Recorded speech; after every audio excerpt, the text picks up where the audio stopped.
इस क्वेश्चन में हमें एक ट्राइंगल गिवन है और हमें उसका एरिया फाइंड करना है। एक पॉइंट है 2, एक 10, 0।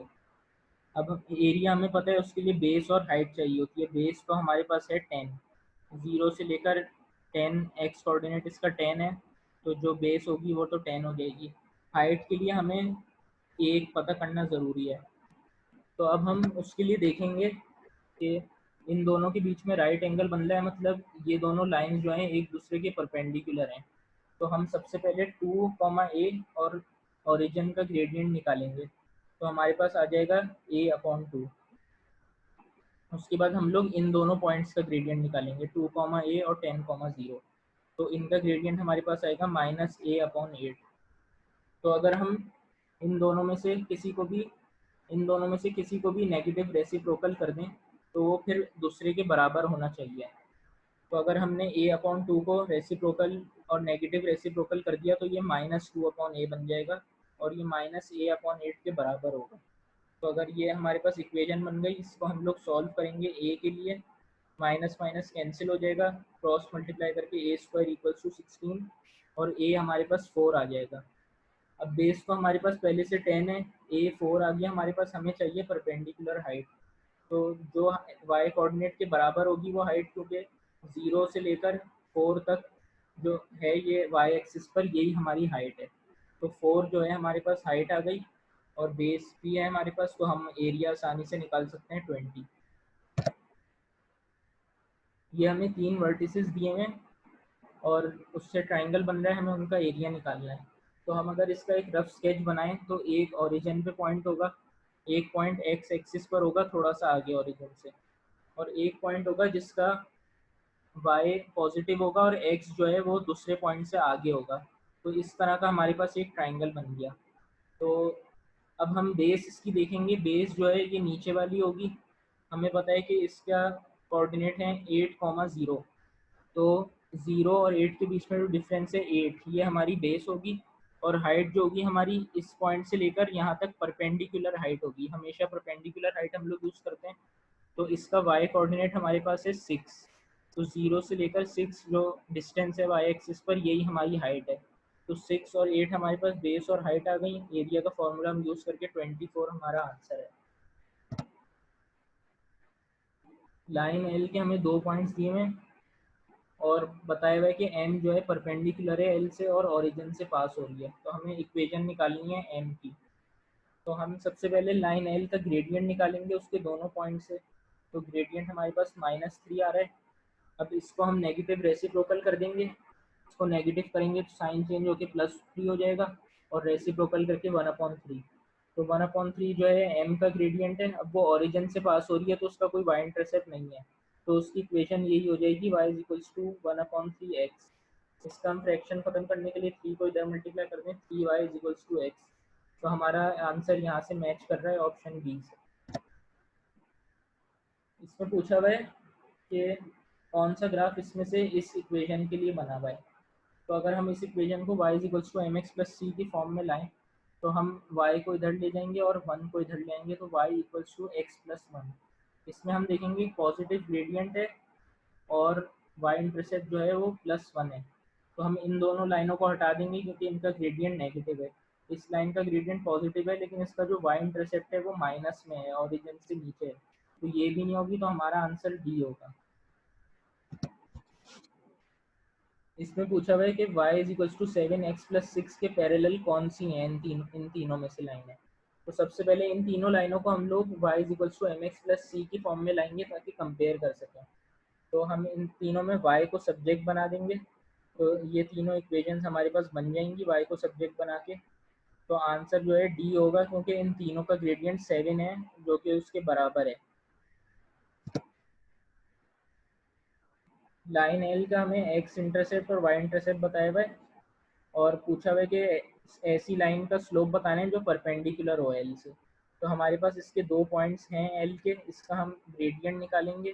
ग्रेडियंट का नेगेटिव रेसिप्रोकल करेंगे तो 4/5 हो जाएगा स्लोप परपेंडिकुलर लाइन का। 4/5 जो है 0.8 के बराबर होता है। तो हमारा आंसर डी है। Line in the xy plane passes through the point 1, 2। तो हमें इसका स्लोप दिया हुआ है और एक पॉइंट बताया हुआ है जिससे पास करती है। और which of the following points lies on the line, तो कौन से इन तीनों में से पॉइंट हैं जो इस लाइन पर हैं। तो उसके लिए हम लोग ये करेंगे कि इन तीनों पॉइंट्स और इस क्वेश्चन वाले पॉइंट के बीच में स्लोप निकाल लेंगे। अगर वो 2/3 आएगा तो वो पॉइंट उस लाइन पर है, वरना नहीं है। तो 1 वाले के जो पॉइंट्स हैं वो उसका स्लोप अलग आ रहा है। 2 और 3 का जो स्लोप अगर हम निकालेंगे क्वेश्चन वाले पॉइंट्स के साथ तो 2/3 आ रहा है। तो हमारा आंसर 2 और 3 होगा, मतलब डी। इसमें हमसे पूछा हुआ है कि कौन सी इक्वेशन ऐसी है जिसमें y की वैल्यू हमेशा 4 या के बराबर या 4 से कम रहेगी। तो अगर हम a में देखें, x की जगह हम बहुत बड़ा नंबर डाल दें, कोई 1000 2000, और उसमें +4 कर दें, तो y 4 से बड़ा हो सकता है। और सी और डी में भी हम लोग बड़ा नंबर डाल दें x की जगह, तो y 4 से ज़्यादा आसानी से हो सकता है। लेकिन डी में अगर हम देखें, हम बहुत बड़ा नंबर डाल दें 1000 या 500, कोई भी, वो जो है 4 माइनस वो हो जाएगा और नेगेटिव आंसर आ जाएगा। तो 4 से छोटा आंसर आएगा।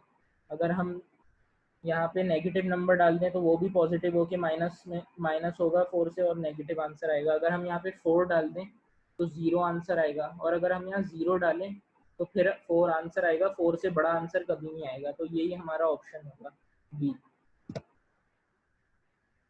लाइन एल पास करती है इन पॉइंट्स में से, और एक और लाइन के है जो कि इन दोनों पॉइंट्स में से पास करती है, और वो पैरेलल है एल से।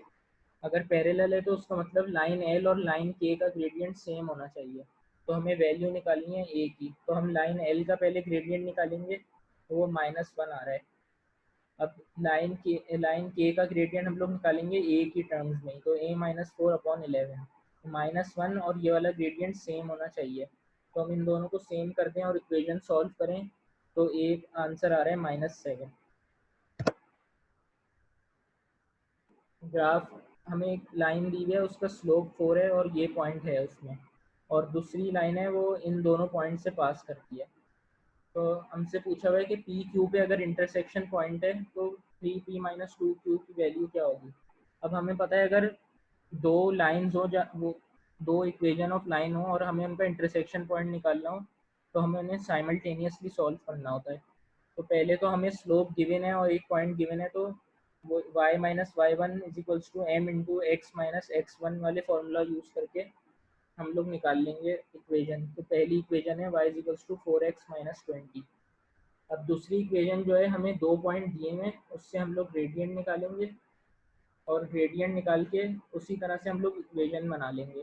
तो y = -x-15, ये दूसरी इक्वेशन है और ये पहली इक्वेशन है। तो हम इनको साइमल्टेनियसली सॉल्व करें, y और y बराबर हैं, दोनों साइड्स इक्वल रख दें। तो x की वैल्यू हम निकालेंगे 1, x की वैल्यू किसी भी इन दोनों इक्वेशन में से डाल दें, x = 1, y की वैल्यू आ जाएगी -16। तो p और q हमारे पास आ गए 1 और -16। अब 3 × 1 और 2 × -16 करके 3p-2q कैलकुलेट कर लें, तो हमारे पास 35 आंसर आ जाएगा। लाइन जो ओरिजिन से पास होती है उसका स्लोप है -10/11। ये भी पहले जैसे ही सवाल है, कौन सा पॉइंट है जो लाइन पर नहीं है। तो हमारे पास ये ओरिजिन है और ये स्लोप है, तो हर पॉइंट का हम लोग स्लोप निकाल लेंगे ओरिजिन से। तो जो जिसका स्लोप सेम नहीं होगा वो लाइन लाई नहीं करती। तो अगर हम पहला पॉइंट ट्राई करें तो उसका स्लोप जो है -10/11 आ रहा है, तो ये जो है वो लाई करती है। लेकिन अगर हम ऑप्शन बी ट्राई करें तो उसका ग्रेडियंट आ रहा है 10/11। हमें -10/11 चाहिए था, ये ग्रेडियंट पॉजिटिव आ रहा है, ग्रेडियंट सेम नहीं है, इसका मतलब ये पॉइंट जो है उस लाइन पर लाइन नहीं करता। तो आंसर हमारा बी है।